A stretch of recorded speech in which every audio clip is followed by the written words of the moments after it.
എന്റെ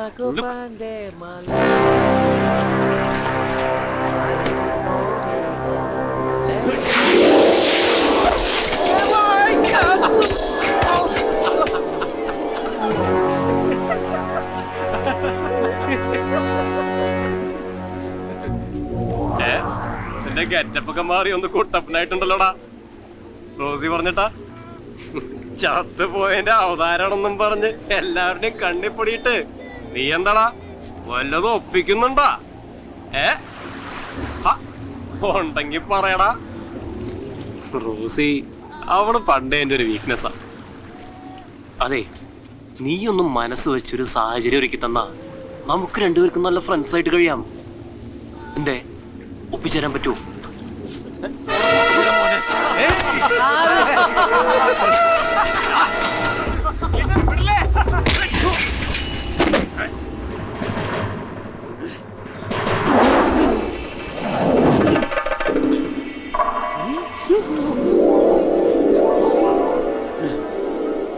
എന്റെ ജോൺഫി ആണെങ്കിൽ അവനെ പോയി തിരിച്ചടിക്ക. അടിക്കാൻ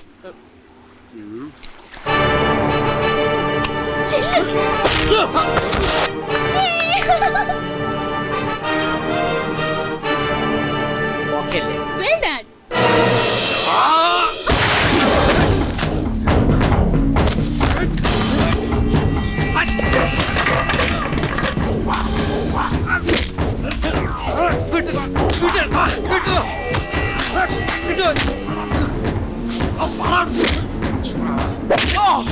Hey!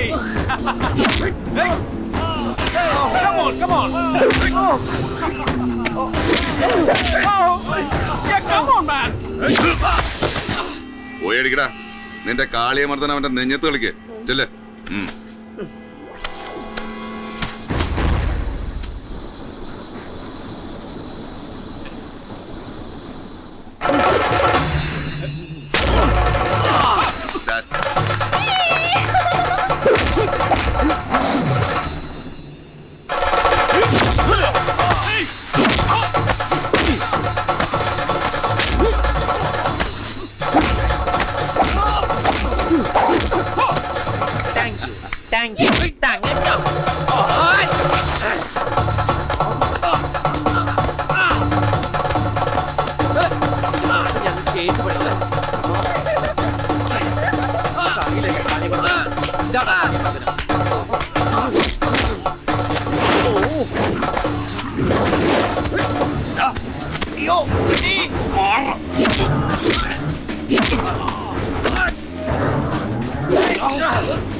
നീ പുറത്തുനിന്ന് ഒരു ഗോൾ അടിക്കണ്ട, അവര് കളിക്കട്ടെ.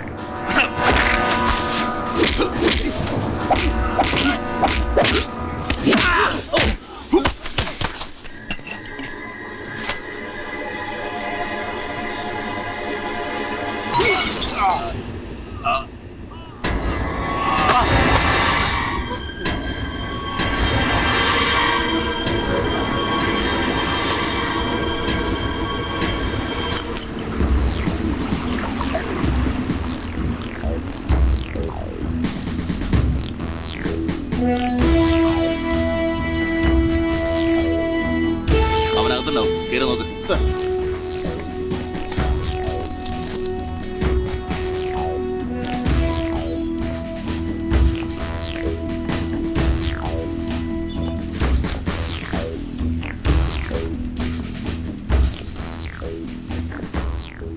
നിക്കടാ അവിടെ. തിരുവിലാവില് കുന്തം കൊണ്ട് കുത്തിയിട്ട് നിനക്കൊന്നും മതിയായില്ലടാ. കൊറേ യൂതന്മാരെ ഇറങ്ങിയിരിക്കണു. നിന്നെയൊക്കെ മുൾക്കീടം വെച്ച് ചാട്ടവാറുണ്ട് അടിക്കാ വേണ്ടത്. നിങ്ങളൊക്കെ കൂടി കുറിച്ച് തറച്ച് കൊന്നിട്ട് എന്താ ഉണ്ടായത്? ഇത് ഭ്രാന്താശുപത്രിയാ. വിട്ടു വിട്ടു, അവനോട് ഇല്ല സർ. ആ ക്ലീറ്റസിന് ഇപ്പോഴും ബോധം വീണിട്ടില്ല. അവനെങ്ങാനും കാഞ്ഞു പോയ മർഡർ കേസാ. നിന്റെ കൃഷ്ണനോട് മര്യാദയ്ക്ക് സ്റ്റേഷനിൽ ഹാജരാവാൻ പറ. പടം എന്നിട്ട് അവൻ ബാക്കിയുണ്ടെങ്കിൽ ഞങ്ങൾ അവനെ കോടതിയിൽ ഹാജരായിക്കോളാം.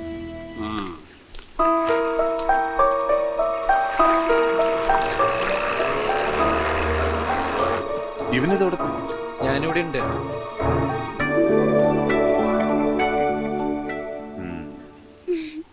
ക്ലീറ്റസിന്റെ ആൾക്കാർ പോലീസിന് ശരിക്കും കാശ് കൊടുത്തിട്ടുണ്ട്. ഞാൻ കാരണം നിങ്ങൾക്കൊരു പ്രശ്നം ഉണ്ടാവരുത്. ഞാൻ വേണമെങ്കിൽ സ്റ്റേഷനിൽ പോയി ഹാജരായിക്കോളാം. പോലീസിന്റെ കൈ കിട്ടി അവർ തന്നെ ബാക്കി വെക്കില്ല. ഇപ്പൊ പിടികൊടുക്കാതിരിക്കുന്ന ബുദ്ധി. തൽക്കാലം കൃഷ്ണനെ എങ്ങോട്ടെങ്കിലും ഒന്ന് മാറ്റി നിർത്താം. നീ പൊടി പൊട്ടിക്കാളി. ആ യൂദാസികളെ പിടിച്ച് മാറ്റി നിർത്ത്. ഇവനെ ഞാൻ എവിടേക്കും പറഞ്ഞേക്കില്ല. ക്ലീറ്റസിന്റെ അവസ്ഥ ഒന്ന് ഭേദപ്പെട്ട് കഴിഞ്ഞാൽ അവന്റെ കാല് പിടിച്ചിട്ടാണെങ്കിൽ ഞാൻ കേസ് ഒതുക്കി തീർത്തോളാം. അതുവരെ കൃഷ്ണ എവിടേക്കെങ്കിലും ഒന്ന് മാറിയെന്നേ പറ്റൂ.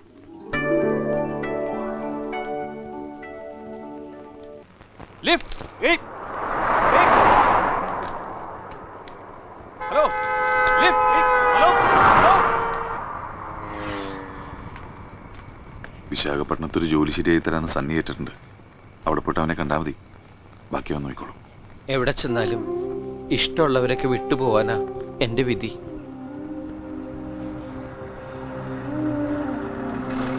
ഇവിടുത്തെ പ്രശ്നങ്ങളൊക്കെ തീർന്നാൽ ഞാൻ തന്നെ ഒന്ന് കൂട്ടിക്കൊണ്ടുവന്നോളാം. നീ ധൈര്യമായിട്ട് പോ. ഒരു ടെമ്പോ നിർത്തിയിട്ടുണ്ട്. മംഗലാപുരം വരെ അതി പോവാം. വാ.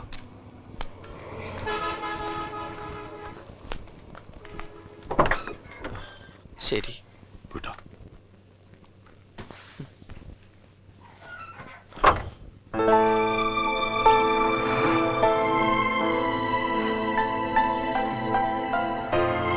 വേണ്ട.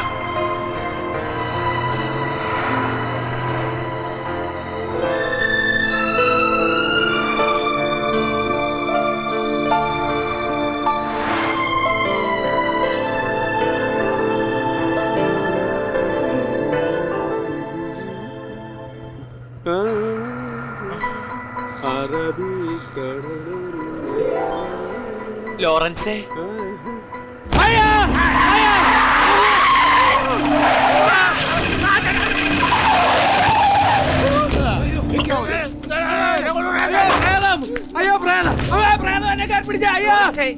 എടോ ഞാൻ രാധയാ. ഞാൻ മരിച്ചിട്ടില്ല. ഞാൻ ഡെഡ് ബോഡി അല്ല.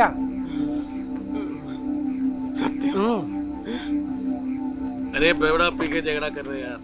क्या देखते हैं? काम कर यार. നീ മരിച്ചു പോയെന്ന് എല്ലാവരും അവിടെ വിശ്വസിച്ചിരിക്കണത് പിറ്റേന്ന് തീരത്തടിഞ്ഞ വള്ളത്തേൽ ചോരപ്പാട് കൂടി കണ്ടപ്പോ എല്ലാവരും അത് ഉറപ്പിച്ചു.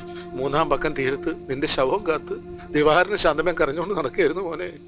അവസാനം സ്രാവ് കൊണ്ടുപോയി കാണുന്ന എല്ലാവരും അങ്ങോട്ട് വിശ്വസിച്ച്. ജീവിച്ചിരുന്നിട്ടും നീ എന്താ കരയിലേക്ക് തിരിച്ചു വരാഞ്ഞേ? എനിക്കവിടെ ആരാ ഉള്ളത്? ഞാൻ ശാപമെന്ന് വിശ്വസിക്കുന്ന കരക്കാരും എന്നെ തള്ളി പറഞ്ഞ എന്റെ അച്ഛനും അമ്മയും. ഞാൻ ആണും പെണ്ണും കിട്ടവനെന്ന് തുറക്കാര് പറഞ്ഞപ്പോ നാവനക്കഥ മാറിയെന്ന് മാലുവോ? എനിക്കവിടെ ആരുമില്ല. ഞാൻ എന്തിനാ അങ്ങോട്ട് വരുന്നേ? പണ്ട് നീ എന്നെ കൊണ്ടൊരു സത്യം ചെയ്യിച്ച ഓർമ്മയുണ്ടോ? സരളെ ചതിക്കരുതെന്ന് പറഞ്ഞിട്ട് ഞാൻ ആ വാക്ക് പാലിച്ചു. ഇപ്പോ കണാരേട്ടൻ എന്റെ അമ്മായിച്ചനാ. തുറയില് പണിയൊന്നും ഇല്ലാണ്ടായപ്പോ മരുമോന്റെ കൂടെ ലോറിയിൽ കയറിയതാ. സരള പറഞ്ഞപ്പോഴാ പല സത്യങ്ങളും ഞങ്ങൾ അറിഞ്ഞത്. നിങ്ങൾ തമ്മിലുള്ള ബന്ധത്തെക്കുറിച്ച് മാലു പുറത്തു പറഞ്ഞ നിന്നെ കൊന്നുകളയെന്ന് തുറയിലാശാൻ ഭീഷണിപ്പെടുത്തിയിരുന്നു. നീ ജീവിച്ചിരിക്കാൻ വേണ്ടിയിട്ടാ അവൾ ഒന്നും മിണ്ടാതെ നിന്നെ.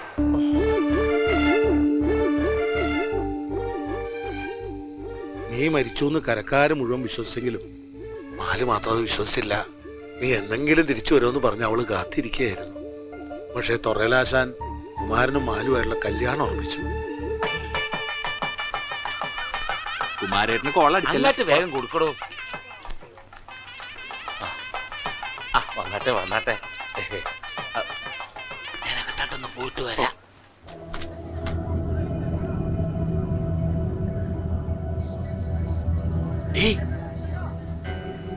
നീ ഇതുവരെ ഒരുങ്ങിയില്ലേ?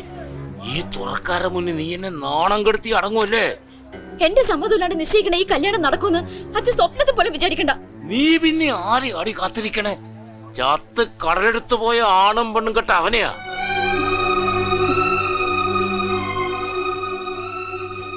എടി, അവൻ തിരിച്ചു വരില്ലെന്ന് 100 വട്ടം നിന്നോട് ഞാൻ പറഞ്ഞല്ലേ?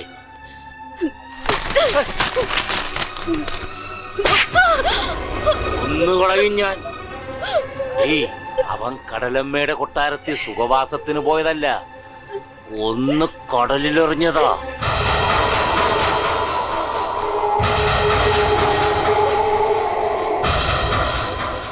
അതവൾക്ക് താങ്ങാൻ പറ്റുന്നതിനും അപ്പുറത്തായിരുന്നു.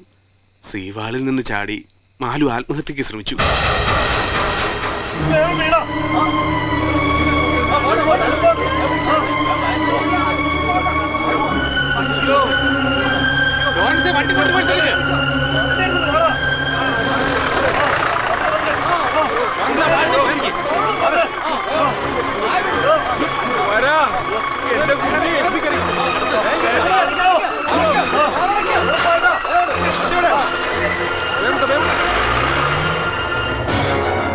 പിറ്റേന്ന് ആ കരയാകെ ഞെട്ടണ വാർത്തയായിട്ടാണ് പരദൂഷണം അറിയതെത്തിയത്.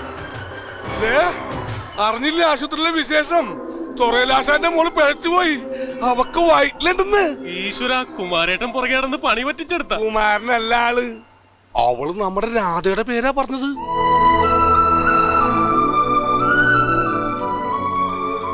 ബാലുവിന്റെ വയറ്റിൽ വളർന്ന കുഞ്ഞിനെ നശിപ്പിച്ച അവളെ സ്വീകരിച്ചോളാന്ന് കുമാരൻ സമ്മതിച്ച്. അവരതിനുള്ള ശ്രമം തുടങ്ങി. അന്ന് അവളൊരു ഭ്രാന്തിയെ പോലെ ബഹളം ഉണ്ടാക്കി. എന്താ കൊച്ചേ ഇത്?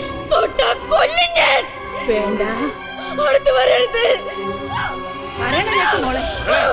എന്താ ഇത്? ഒന്നും പറയണ്ട. എന്റെ കുഞ്ഞിനെ കൊല്ലം ഞാൻ സമ്മതിക്കില്ല. ആണും പെണ്ണും കെട്ടവനെന്ന് പറഞ്ഞ പാവത്തിന് എല്ലാരും കൂടി കൊന്നാളിഞ്ഞില്ലേ. എന്റെ രാധ ആൺകുട്ടിയാ. അതിന് തെളിവായിട്ട് ഞാൻ എന്റെ കുഞ്ഞിനെ വളർത്തും. അതിന് തടസ്സം നിന്നാ ഞാനും ഈ കടലിൽ ചടിച്ചാവും. ഓർത്തോ? ഇറങ്ങി വാടോ. താനെന്റെ മോനെ കൊല്ലാക്കൊല ചെയ്ത് പോരാഞ്ഞിട്ട് ഇപ്പൊ അവന്റെ കുഞ്ഞിനെ കൊല്ലാൻ നോക്കിയാണോ? ഞങ്ങൾക്കൊക്കെ ജീവനുള്ളപ്പോ പറ്റിയാണോ?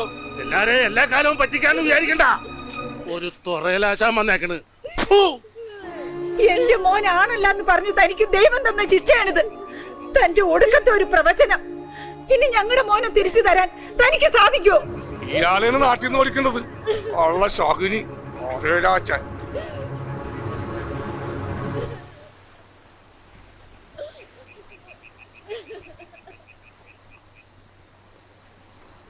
ഈ മുറ്റത്ത് വന്ന് ബേളം വെക്കാൻ നിങ്ങൾക്കൊക്കെ എന്നാ ധൈര്യം വന്നത്? മര്യാദക്ക് പോയില്ലെങ്കിൽ കുമാരന്റെ തനി സ്വഭാവം അറിയുമേ. എടാ നാണം കെട്ടവന്. നാട്ടിൽ വേറെ പെണ്ണില്ലാഞ്ഞിട്ടാണോ വയറ്റിലുള്ള ഒരു പെണ്ണിന്റെ പുറകെ നീ പിന്നെ നടക്കണത്? നിങ്ങളുടെ മോനെ ഒഴിവാക്കാമെങ്കിൽ വയറ്റിലുള്ളവന്റെ കൊച്ചിനെ ഒഴിവാക്കാനും കുമാരൻ അറിയാം. അതിന് അവളൊന്ന് കാല് തെറ്റി വീണാ മതി. നിന്റെ മോനെ പോലെ തന്നെ അതി ഭൂലോകം കാണുകയല്ല.